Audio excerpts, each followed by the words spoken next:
Thanks for downloading this episode from Teachers Talk Radio. You can find the full schedule and listen back to all our shows at ttradio.org. Enjoy the podcast. Good evening, everybody. Welcome to Teachers Talk Radio. It is great that you can spend a little bit of time with us this evening.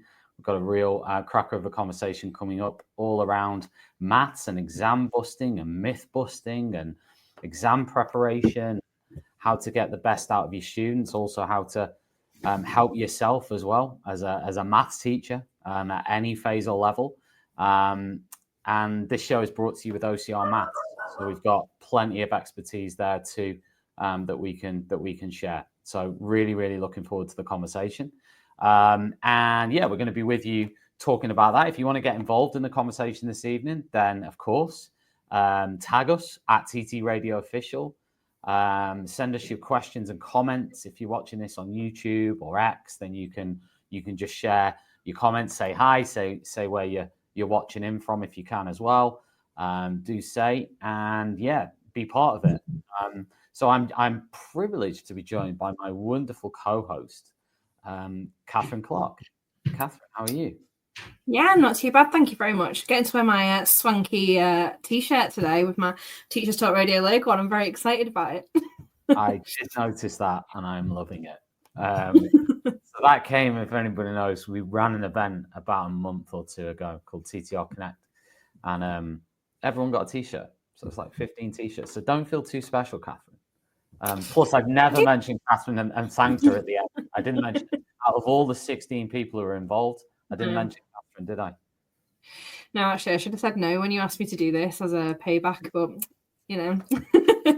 No, but that's because you love maths. You just couldn't say no. I couldn't say no.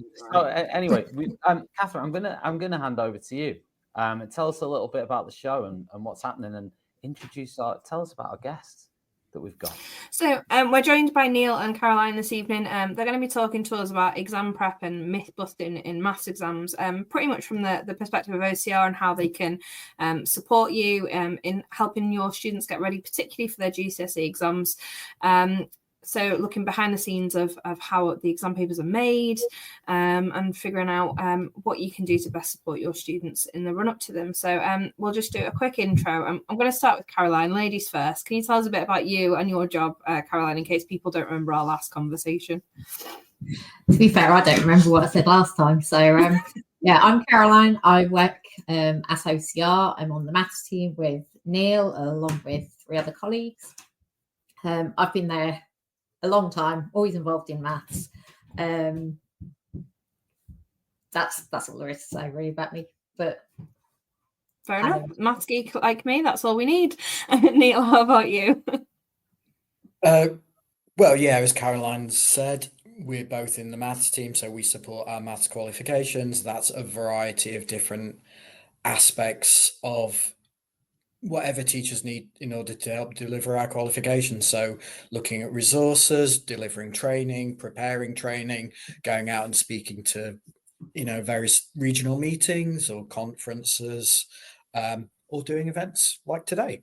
And I've been in the maths team for over a decade now as well. So quite a bit of time, stretching back to, the last round of reform, the last round of qualification developments that, we spent a lot of time working on, and then since then have been focusing more on the support that I mentioned. And yeah, I think that's what we're going to be speaking about today predominantly. Brilliant. So we're in incredibly good hands with both of you. You know exactly what you're talking about, which is always nice in a guest.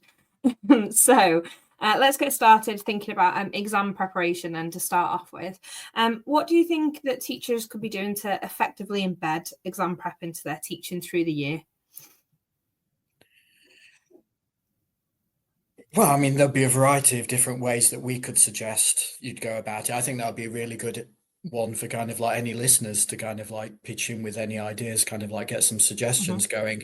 I mean, certainly from our point of view, when we're thinking about obviously working for OCR, our focus is predominantly on the exams. We have a variety of different resources and support that we put together to help teachers throughout the whole of the teaching period. So various little topic tests, teaching activities, things like that. And all of them are geared towards the exam, but not necessarily focused on the exam. We do have a lot of exam focused resources that you might be using later in the year, but sort of earlier on, perhaps some of the kind of activities, little topic tests, kind of using those for diagnostics, bedding content in, starting to think about the different types of question, even if we might not necessarily be having a huge exam focus earlier on in the teaching time, but starting to think maybe about routine types of questions, the kind of calculate, work out, what we call AO1. And then as time goes on, starting to perhaps think about the more AO2, the reasoning questions, the AO3, the problem solving questions, developing student skills as they go forward and learn more topics. We've got resources as well to help support that. So again, some of the various different topic tests that we've put together.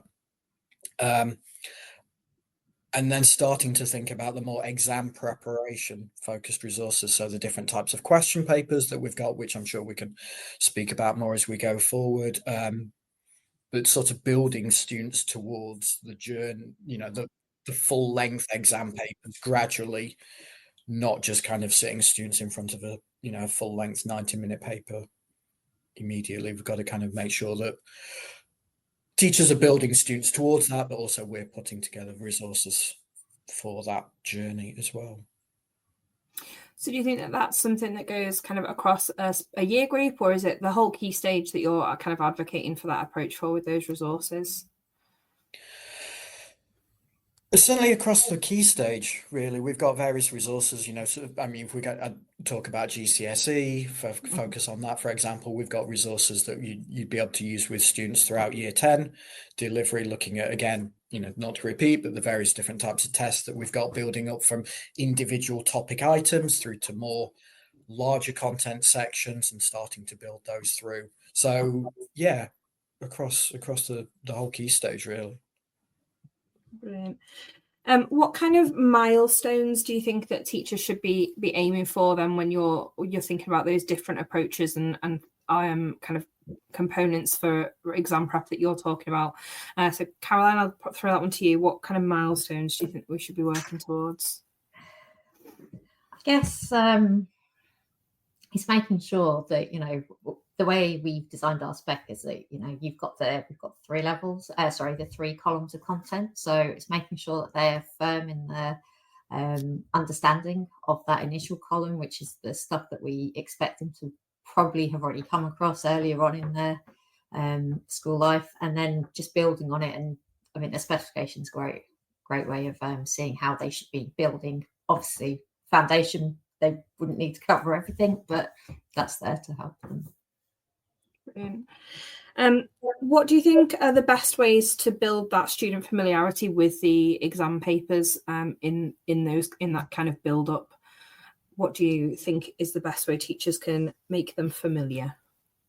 Okay, well, we have principles that we obviously accessibility principles we apply to our question papers, but we also try and apply them to our resources as well.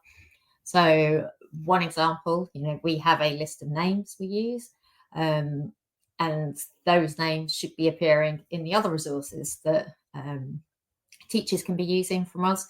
So it's just small things like that which starts getting them used to it. And then, as Neil was saying, we've got different question types, and it's gradually easing them into what the exam questions might look like eventually. Yeah, I'd certainly suggest I was just going to say it's certainly a gradual approach. We don't be kind of like launching students into the more challenging GCSE maths questions. I mean, I think it's realistic to, as part of preparing students, to want to use some exam questions in class. So you might be using them as a starter to kind of like introduce students to, whatever particular content item you're going to deliver a lesson on. And perhaps, you might not necessarily answer it at the start. So it's perhaps introducing students to the questions.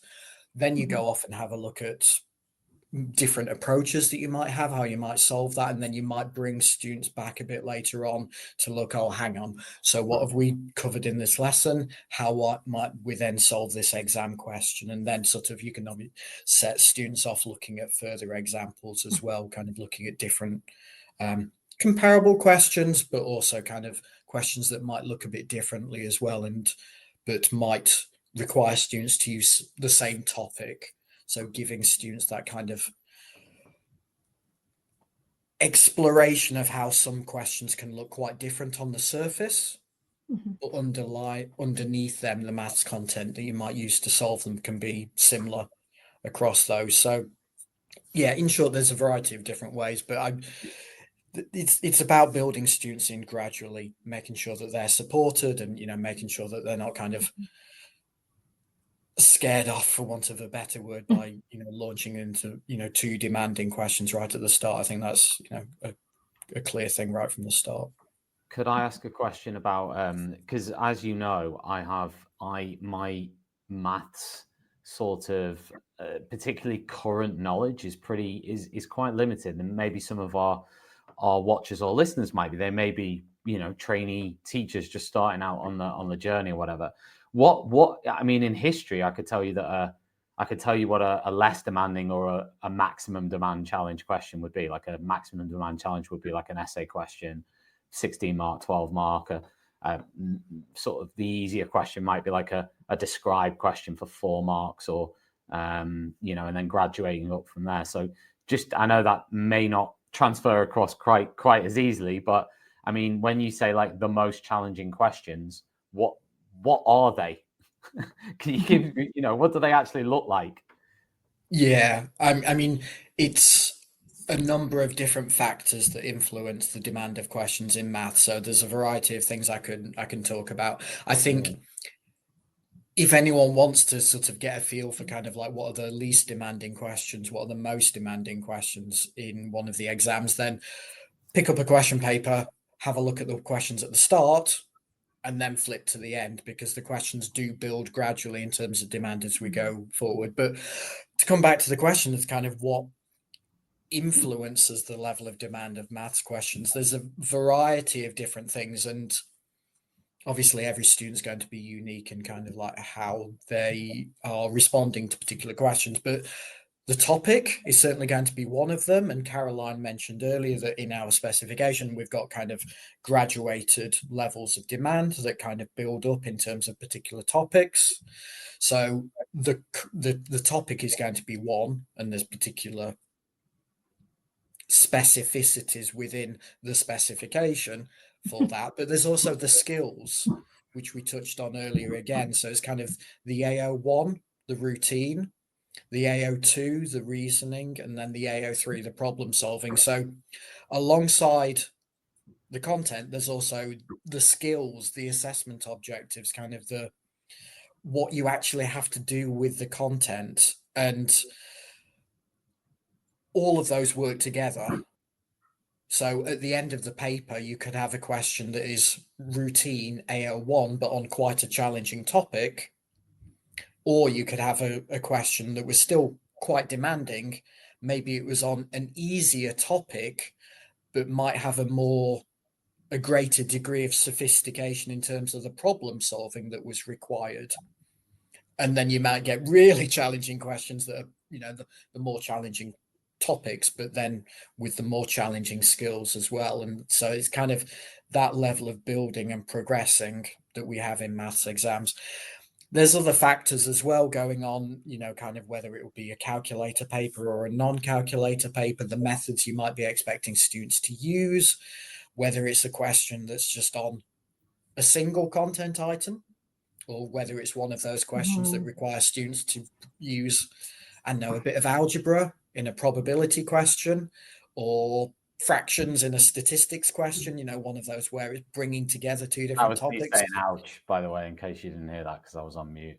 When you said algebra crossed with, what was it? Algebra in a... I can't remember what I said. Algebra and probability, I think maybe, or algebra and geometry. But... Isn't it?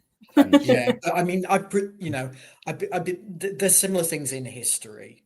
There's similar things in other qualifications, other subjects as well, where there are assessment objectives, and there'll be AO1, AO2, AO3. I think for some qualifications it goes up to AO5, not GCSE Maths. That's only goes up to AO3, but there are some qualifications that go up to AO5 and more challenging skills, particularly if you might want to talk about A level, then they develop a bit further. But for history qualifications, geography, English, all subjects, they will have this method of putting question papers together where you've got both content and skills building together to inform question writing.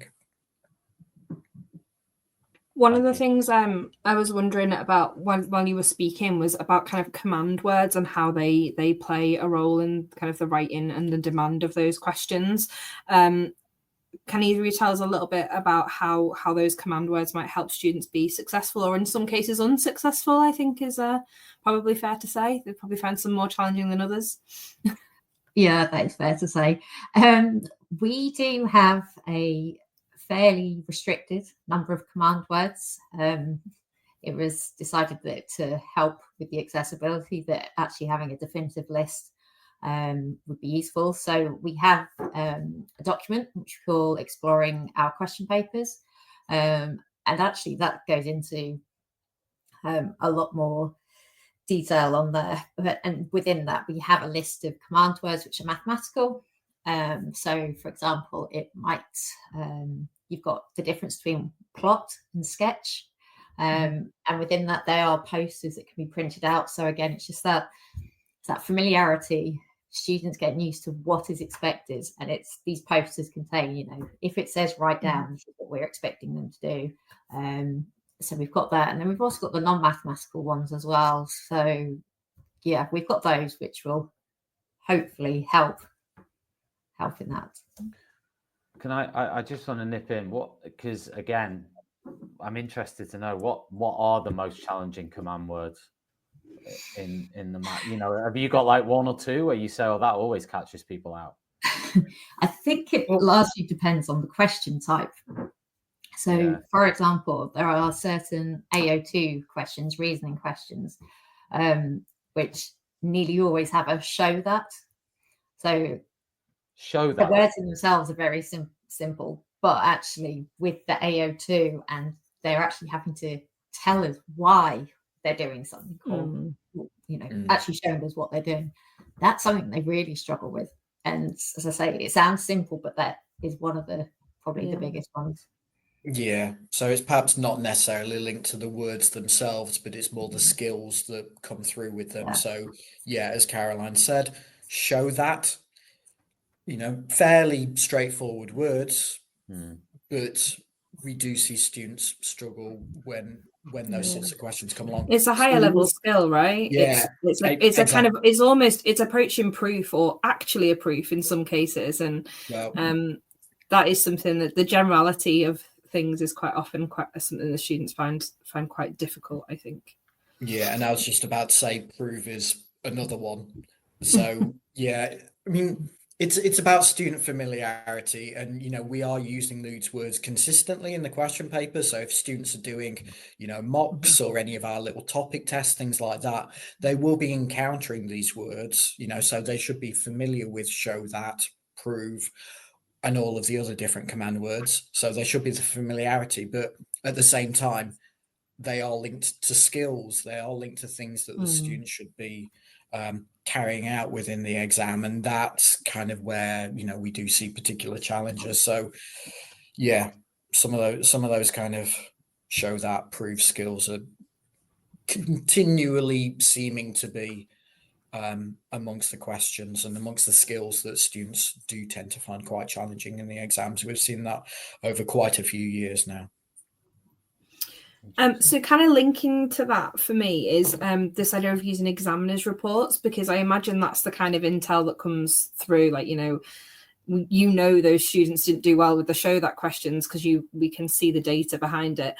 What do you think how do you think that teachers should be using those examiners' reports to help their students? Well, they're published on the results day, and we know that is kind of like the bulk download time for any of them. So centres downloading them. I think if you're wanting to use the examiner's reports, within the examiner reports documents themselves, you can see the individual questions, but there isn't kind of like any tagging within those. So I think a better way perhaps of using the examiner reports rather than downloading the PDF documents themselves is perhaps to read them in our Exam Builder platform. So Exam Builder is sort of our custom question paper constructor platform that allows centres to build their own tests, their own topic papers, things like that. But you don't just have to use it to construct your own papers. You can also use it if you're about to deliver a lesson on, I don't know, simultaneous equations or adding fractions or something like that. You can go into Exam Builder, tick those particular topics, simultaneous equations or whatever, in the little filters, and then it will bring you up every past question that we've set on that particular topic. They would then be available for teachers to browse, and adjacent to each one is the examiner's report. So teachers would be able to have a look at those particular topics, have a look at the examiner's report, and in those it would be identifying any particular misconceptions in that question that year, perhaps making links to similar questions in other years and helping bring that through. And in Exam Builder, teachers would also be able to check in the filter to bring up either AO1 or AO2 or AO3 or any combination of those. So again, teachers will be able to kind of bring forward that information. So the examiner's report information is also available in there, and I think that's a particularly useful way of approaching it as well. Can I just add something there? So we have examiner's reports for each of the papers. As Neil said, it does go through question by question, but at the front, for those maybe short on time, not wanting to read a quite long document, it does have a summary, and it also highlights the common misconceptions, topics where they did well, topics where they did less well. I'm not saying that's going to be a surprise to many teachers, but it is there, and it's normally a page and a half if you just wanted a feel of how a particular paper has. Hi secondary school teachers, we're Apps for Good, and we give schools like yours free introductory computing courses. Our courses are for everyone, including those who aren't computing teachers, and they're fully equipped with resources mapped to the UK computing curriculums. Independent learning is central to our courses. Your students will develop essential and digital skills by working in teams to create prototype apps. We'll even connect you with industry volunteers to give real-world feedback. Let's empower every young person you teach to shape their future with technology. Speak to us at www.appsforgood.org. Did you know that every year, half of disadvantaged children who are top attainers at primary school don't go on to achieve top GCSE maths results? At Axiom Maths, we exist to change that. Our fully funded program helps schools nurture young mathematicians through weekly face-to-face maths circles, where pupils tackle challenging and exciting problems outside the national curriculum. With just under £3,000 annual funding, expert training and quality resources, we give schools everything they need to inspire the next generation of mathematical thinkers.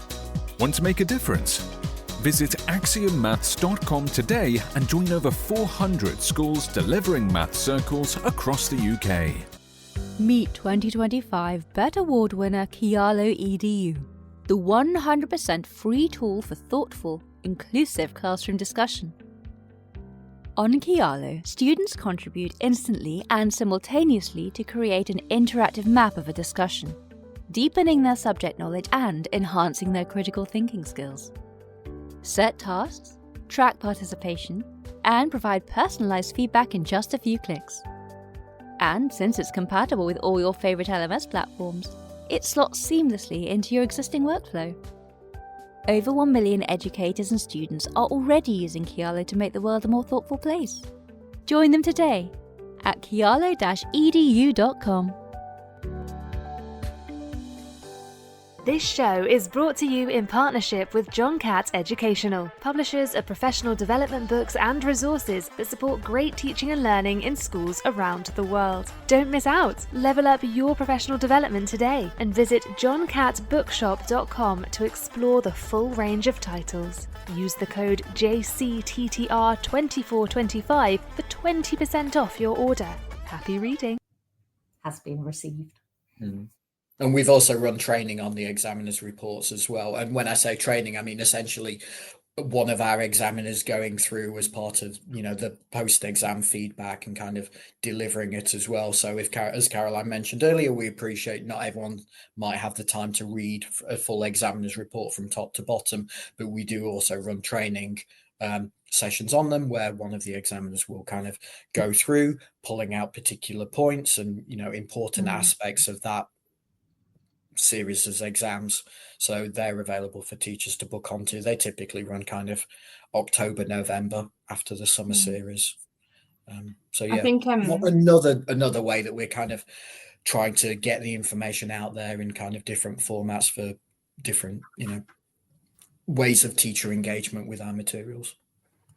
I think what you've both said there about like kind of different ways to use them is really nice, because I think in my head it's about like, oh my gosh, there's this massive document that's like, I don't know, 20 pages long because it's about everything that everyone ever did on all of the questions. But the idea of being able to look at it on results day, look at the general trends and figure out what's going on, and then maybe use that to inform like your own, I don't know, even like professional development for the department. Like if this is being taught badly, we need to start thinking like it's being answered badly. Are we teaching it well?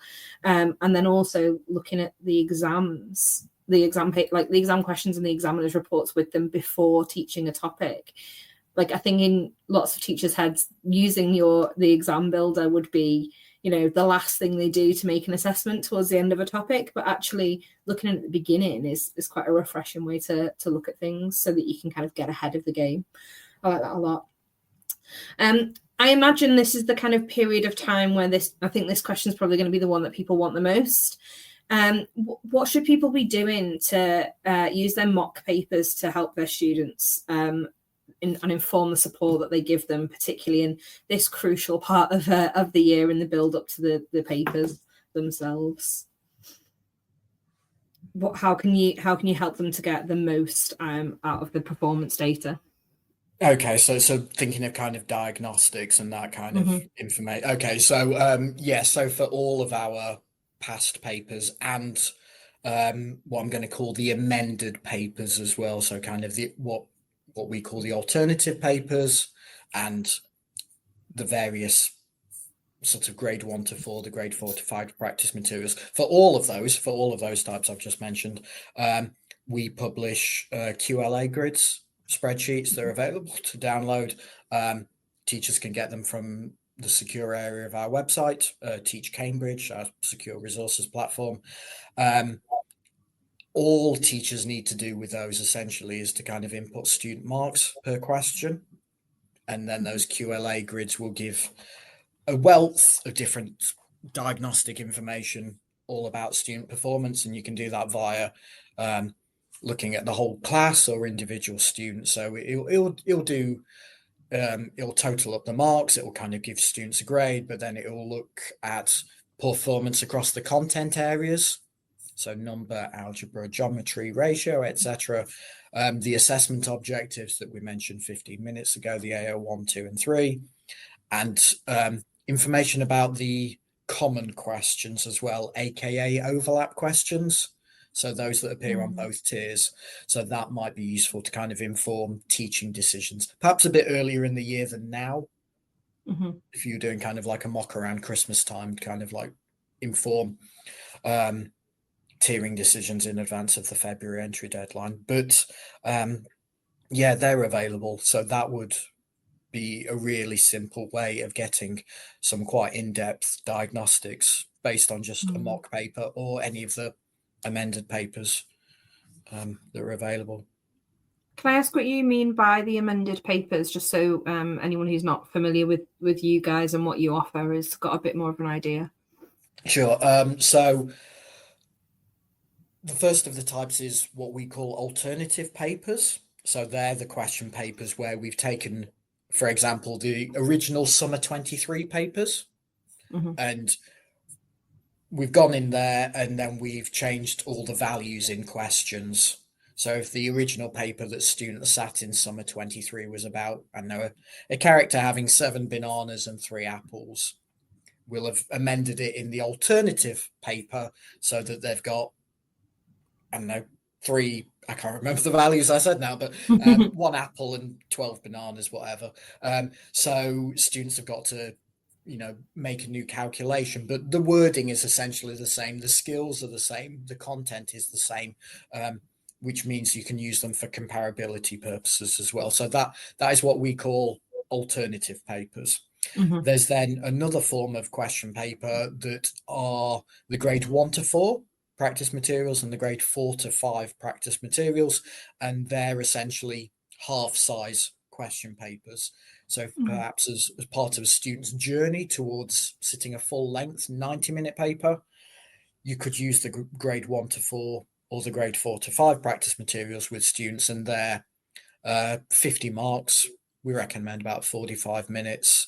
And yeah, just supporting students on that journey towards full-length papers. But there's the analysis grids, the QLA grids as well for those, so you'll be able to get that diagnostic information out of those as well. Brilliant. Really nice. Caroline, anything you would suggest people would do with their mocks above and beyond the QLAs? Sorry, I didn't quite catch that, Catherine. Sorry, I said, is there anything you'd suggest that teachers would do to support their students beyond the QLAs for their mocks? What else do you think that they could be doing with their performance data, or anything else you offer? I'm not really sure what else to add at this point. That's fine. One of the only other questions that was coming to me kind of in terms of exam preparation is, obviously there's been a big change in that the formula sheets are here to stay for a few more years. Do you have any advice for how teachers can prepare their students for using those?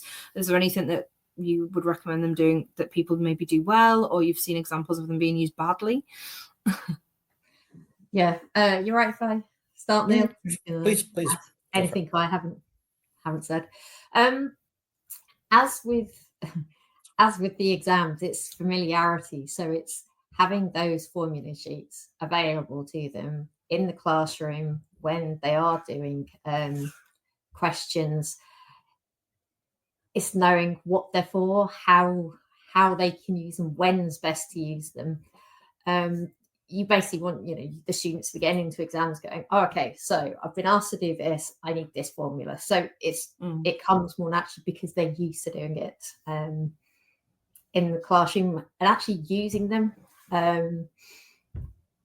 The exams reports will say that students don't always use the most efficient methods or ways of working out their answers, and a big part of that is often not using the formula sheet, and also things like not using the calculator when they've got access to it. It's sitting there on their desk.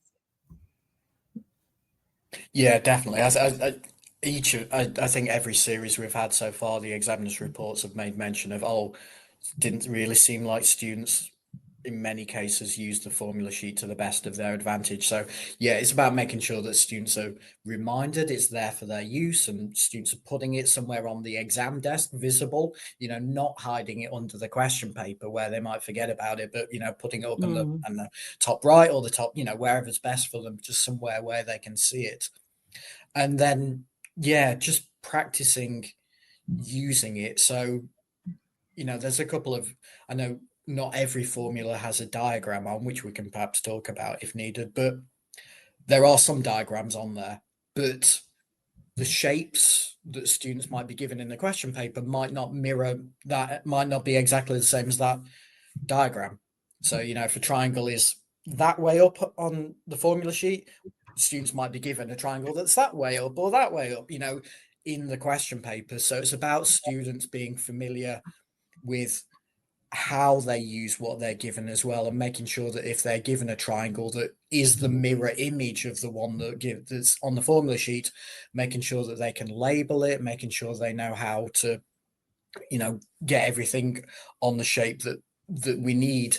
I think we've seen quite often that, particularly with sine rule, cosine rule, and the half AB sine C, a lot of students are able to make the calculations, but they've unfortunately gone a bit wrong at the first step with selecting the right sides or angles and knowing where to put them.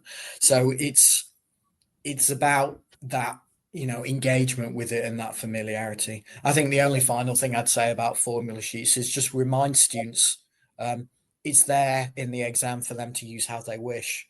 So if the first thing a student wants to do for that formula sheet is kind of go in and draw a trapezium on it with a few labels on and things like that, because that is one of the shapes that isn't on there. I'm afraid we can't provide it on there at the moment, sadly. But if students are kind of revising that in the run up to the exam, and then the first thing they do kind of when they're told, please turn over your question paper, is, if it's helpful for students to kind of draw a little trapezium and annotate it, then that's perfectly fine. And if that's going to help the students, then we're fully on board with that. Lovely. Thank you so much.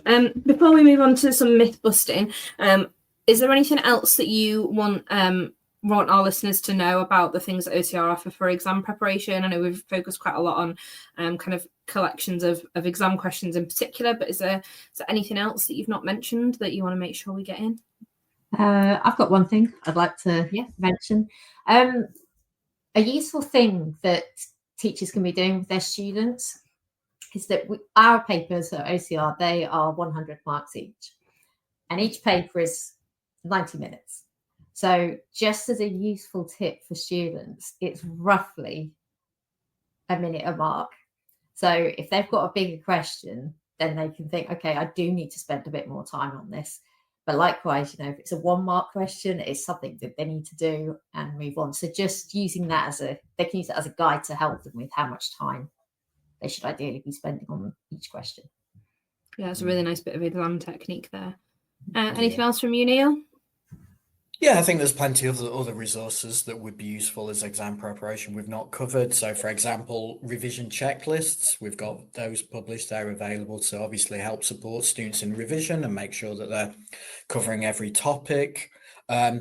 We've discussed examiners' reports quite a bit, but then there's also the candidate exemplar documents that sort of go alongside the examiner's report. So, giving examples of student responses, again, talking about misconceptions, any particular troubles that students might have had with particular questions. And I think they're really useful for teaching as well, but also if we're talking about mocks, and perhaps if teachers are marking mocks, and there's always a few questions and you're like, oh, I'm not, how do we mark this? It's a bit of an unusual response. Do take a look at the candidate exemplars. I can't guarantee that absolutely every possible method is in there, but they can be useful as a guide to, marking as well, and kind of like seeing how different particular responses have been marked. I think, have an explore of Teach Cambridge. There's a wealth of things on there. Brilliant. I'm going to butt in, and I'm just going to say thanks everybody for joining us. 500 people have clicked the link and clicked to watch at some point tonight. So thank you very much to those people, and keep watching. That's all I've got to say. Bye. Lovely. We'll move on to the myth busting section then. Thinking more about the things people think they know about the exams and how they're prepared. Could you guys talk me through the life cycle of a question paper, starting from when it's created and when it finally gets onto the desks of the students that are going to take it in their exam season? I can do that. It's always a lot longer than people think is the answer. So it's roughly about a year before the exams are sat that they will start being created. So we have a team of experts for each of the question papers. Before they start, they will obviously have a look at how students have performed previously on similar type questions, and they'll decide what content is going to appear in that particular paper. Obviously, you can't assess everything within a given series, but what we do is that over a number of years, we ensure that all the content is covered. So once they know what content they need, then they look at designing the questions. Obviously, at the front of the paper, we're looking for the more straightforward ones, building in demand, difficulty. And the other thing to point out is that they also have to make sure they're designing the mark schemes at this point. So that's the initial thinking for what the mark scheme should look like. But this does evolve as we go through the process. So once they've got all their questions, they bring it together. They're obviously looking to make sure they've hit the right proportions of the different assessment objectives, the right proportions of the different topic areas, the right proportions of the different, like the standard content underlined in the bold. So it's quite a jigsaw puzzle, putting it all together. Eventually, no wonder it takes so long. I know. So then it'll all come together. But at that point, the checking process starts, and this is like a multi-stage thing, because obviously we want the questions that we're putting out there, the papers, to actually be accessible, clear, correct. So the papers will get checked. They are proofreading stages. We have a subject expert who's not been involved in the process so far, who will actually sit the question paper and just check that the questions are clear. It provides a good range of challenge, and that the questions can be answered in that 90 minutes that the students will be having.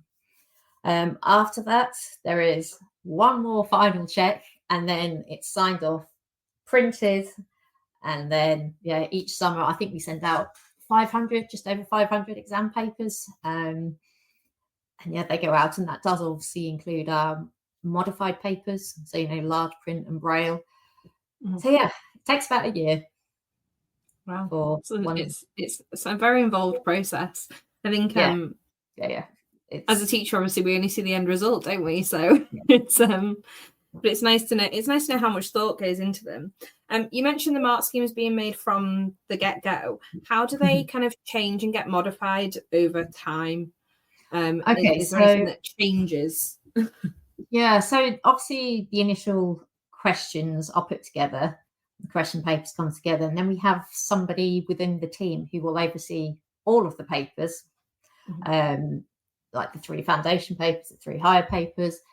And they're checking that the questions work and that they work across the papers as well. So if there's any amendments that are required to the questions, obviously the mark schemes also have to be updated. And what tends to happen is that before the exams are sat, we have a version of the mark scheme which they are happy with at that point.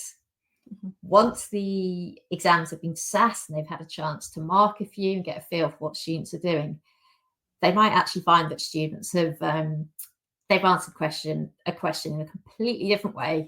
They build that in so that the mark scheme tries to reflect as many different methods as possible, to capture what students are doing most often. And it's only post the standardization of the meeting that it'll get officially signed off and then published on results day. Brilliant. So I guess that's for your examiners, that means that they're feeding back to you all the time about the things that they're seeing the students doing, and that's how those changes get made. So they get to see a number. It's normally the senior assessors. You have a team of assessors who come to these standardization meetings.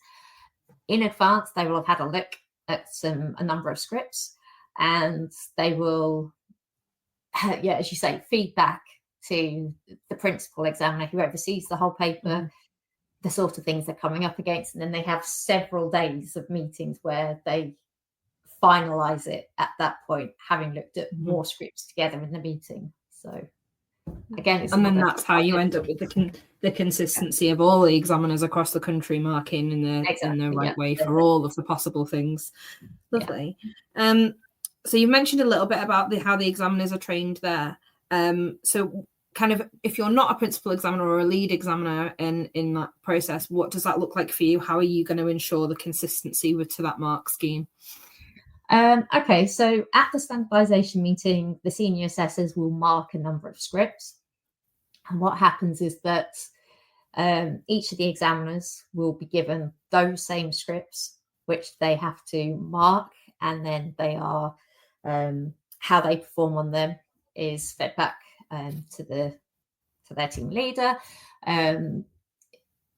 If they're not within the correct tolerance marks, whatever, then they would get another chance to do it.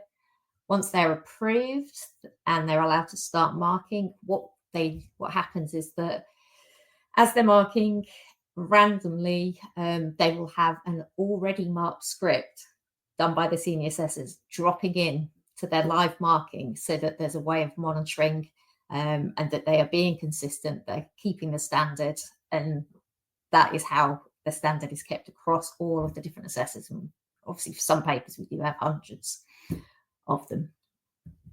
Nice. Okay. Let me figure out where my next question is. I feel like you've answered loads of them all in like one block there, because you give me such a comprehensive. No, it was good. It was a really comprehensive overview of how the papers are made, which is really nice. The next one's my grade boundaries question. How are those grade boundaries determined? That's probably the bit that our teachers want to know the most. Neil, go on, you have this one. I think I heard the question because I think you were both speaking at the same time. So we're talking about grade boundaries and how they're set, and so I guess if we're talking myths, then the big myth is that grade boundaries are sort of set in advance or kind of determined when students are sitting the papers, which is not the case. So grade boundaries are only set after the exam and after the papers have been marked as well. So after the process that we've just been speaking about, all of the papers will be marked. Then we'll start to get into towards the grading process to determine the grades and the grade boundaries. And again, that's kind of, there's a lot going on in that process. There's a lot of information that's coupled together. And obviously us as an exam board, we're working with Ofqual. We're looking at our own individual cohorts of students, and Ofqual is kind of ensuring that we are comparable with both ourselves throughout time, but also in the current year with the other exam boards as well. So we use a process at the moment that's kind of like looking at comparable outcomes. So the starting point where we'll start from is we'll essentially have a look at the proportions of students that got particular grades last year. Mm-hmm. And then we'll have a look to see how this year's cohort might differ from that.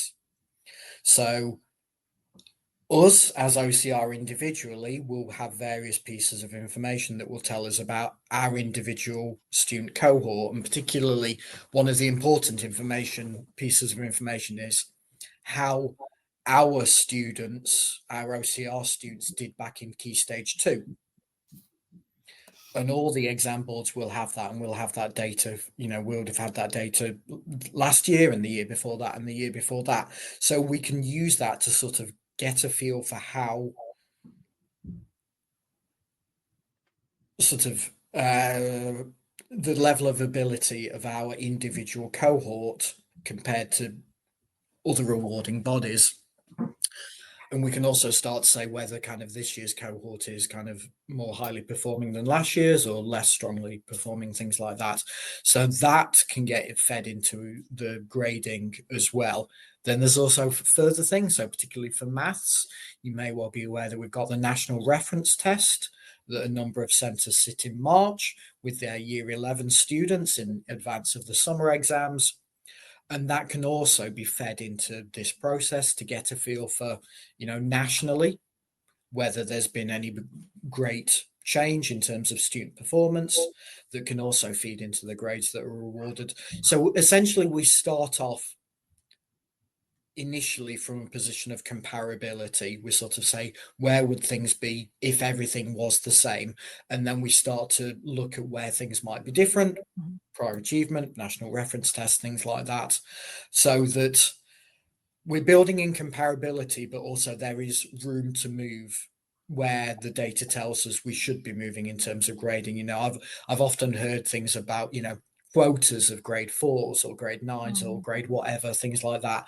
That's not the case. You know, we might start off initially looking at, you know, a comparable position, but we then can move away from that. And that's all part of the conversation with Ofqual, you know, and sometimes we feel that things have to be different perhaps, and that's part of then a conversation with Ofqual. We've got to present to them essentially and sort of say, yeah, we think things ought to be a bit different this year in terms of the percentages because of X, Y, Z and reasons for that.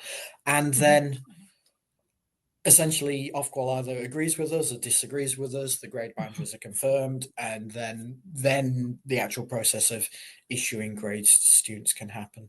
And that will be happening sort of in August, in the run up to results day. Hi secondary school teachers, we're Apps for Good, and we give schools like yours free introductory computing courses.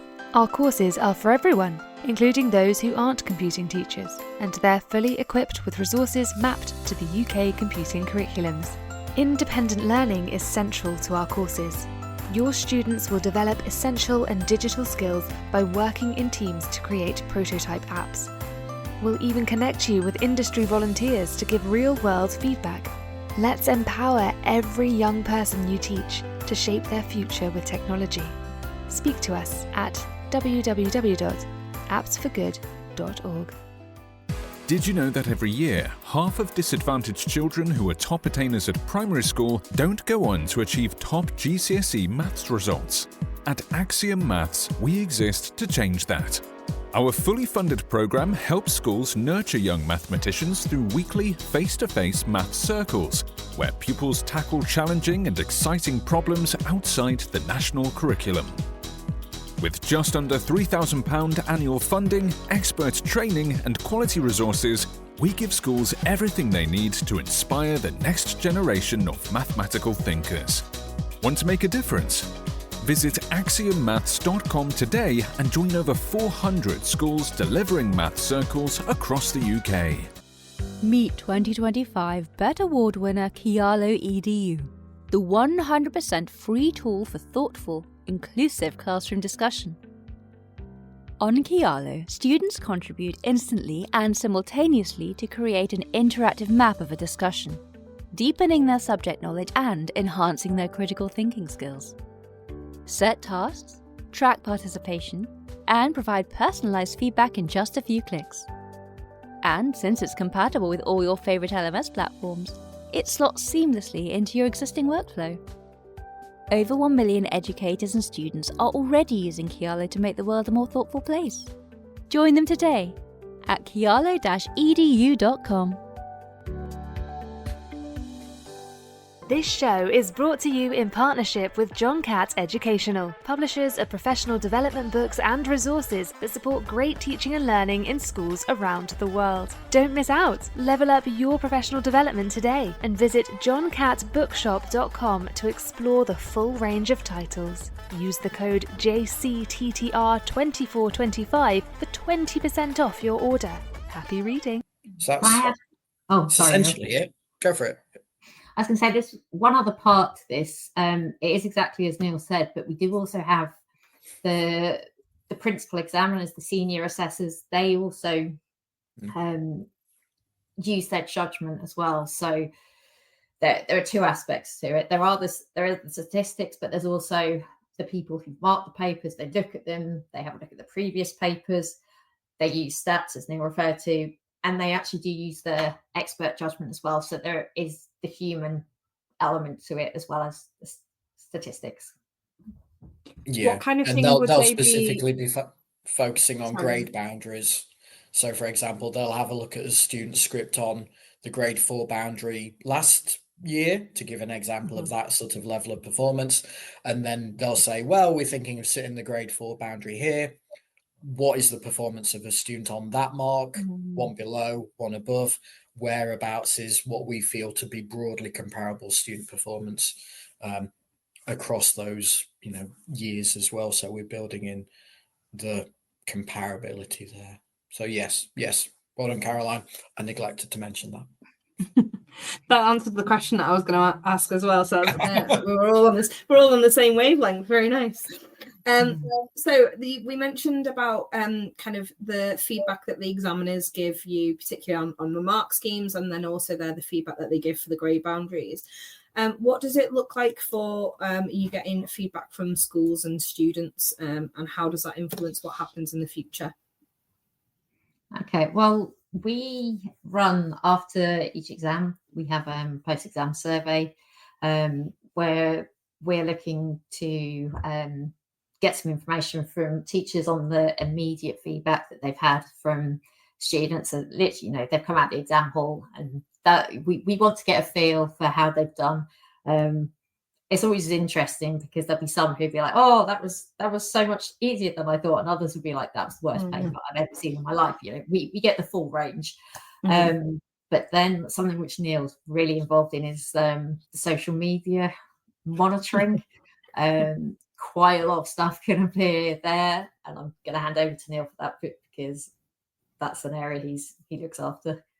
Well, I mean, any feedback we want to know about. So yeah, we're always really keen to hear about how the exams went, both from students themselves, but teachers as well, obviously. So yeah, social media is one of the things that we'll always be reviewing after the exams to kind of get a feel for how students and teachers felt about the exams. But I think social media is really important because as us as an exam board, we obviously have a lot of links with schools and teachers and heads of department, exams officers, things like that. But we don't necessarily have as much sort of oversight of student kind of thoughts and opinions as we might like. But social media has really changed that. So we do hear an awful lot of information about how students have felt about the exams on social media, and it's led to some really great things. For example, the list of character names that I think we mentioned about 40 minutes or so ago, that came about exactly because we were looking at social media after the exams, and we saw that after one of our papers in, 2018, something like that, students were just coming out of the exam and commenting all about the name of one of our particular characters. And in some ways it was good because they weren't talking about, oh, that was a really horrible question, that was awful, we hated it. All of the comments were getting just about this name of this character that appeared in a question paper. And you sort of start to recognize, well, hang on, was this a bit of a distraction? If it was a name that was that uncommon to students, and I think they'd recognize that it was a name, and I think they were making, it was a character called Ping. We'd had a question, there was a character in it called Ping, and essentially students were coming out of the exam and treating it with humor. But we sort of thought, well, hang on, perhaps that's not what we want in an exam. We want students to be focusing on the questions. You don't want them thinking about the joke they can tell you afterwards, do you? You want them thinking about the maths they're going to do to answer it. The last thing we want in maths exams is anything that's going to be a distraction for students just answering the questions. So we kind of took that on board and thought we can prepare a list of character names, and that's available. That's published in it's in the Exploring Our Question Papers document we mentioned earlier. So yeah, social media has, it's been really helpful in terms of giving us more information.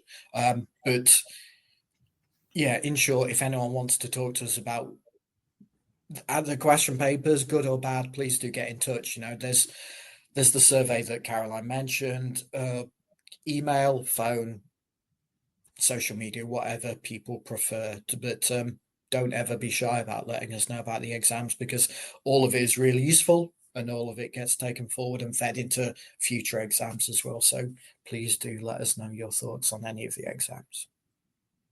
It's really nice to see like a concrete example of sometimes the silliness that comes out of the students after an exam is entertaining, but you've taken the silliness and made it something really, really useful for the students going forward, which is really nice to see. We are almost finished, so I'm just going to give you a little kind of catch-all question for the end. Is there any misconceptions or myths about the exam system that you want to take this opportunity to bust once and for all? Well, I think we've already mentioned the two big ones is that, the grade boundaries are not fixed. They are only set once all the papers have been marked. And we've had a look at the judgments, the statistics and everything. And then the other one is the whole mark scheme that doesn't get finalised until after a number of scripts have already been marked by our senior assessors.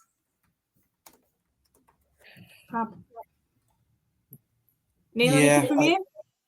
I think we've covered the main ones. I think, just kind of encouraging centres to kind of don't think that exam boards are kind of big, scary things that you can't engage with and speak with and talk to, we're very happy to kind of like speak with any centres about kind of any aspect of the qualification that they need, be it kind of, question about content or skills or what they felt with the exam. So, I think I would just be encouraging centres, just, whenever you need, we're here. Talk about the qualifications, talk about maths, whatever you need, reach out, let us know. Brilliant. I think you've also made it, like, being on here tonight has just made that point as well. Like the fact that you really want to engage in these conversations and showing the teachers that you really want to help and support them and their students is really massive. So thank you again for your time. It's been absolutely brilliant to have a chat with you and for me to learn about where the exam papers are actually, where they come from, and everything was just absolutely brilliant. So thank you very much for your time. Really appreciate it once again. Thanks, guys. Also, big thank you to our listeners out there and our watchers and our listen backers. If you want to listen back to any of this, or if you have listened back to this as a podcast, then thank you very much. And we hope you've enjoyed it. Obviously, leave a comment at TT Radio Official or at, is it Maths, OCR_Maths, I think it is on X. And on any other platform that you happen to be on, just search for OCR, leave them a comment. It's been great. I've learned a lot as well. So thank you ever so much, Neil and Caroline, for joining us on Teachers Talk Radio this evening. Take care, everybody. We're going to be back again tomorrow evening. We're talking about modern language assistants. So that's one to watch. And also we're talking about generative AI in the classroom. So two topics to look out for tomorrow evening on TTR. So thanks very much, Neil and Caroline, and we'll see you all soon. Bye. Take care. Bye. Bye. Outstanding, a world-class vision, world-class this. I'm a real leadership geek, honestly. I've spent my whole career reading books and chatting to people. I just find the whole thing and the announcement, the way it's been announced, bizarre. If you could move away from a model where teachers are so intensely focused.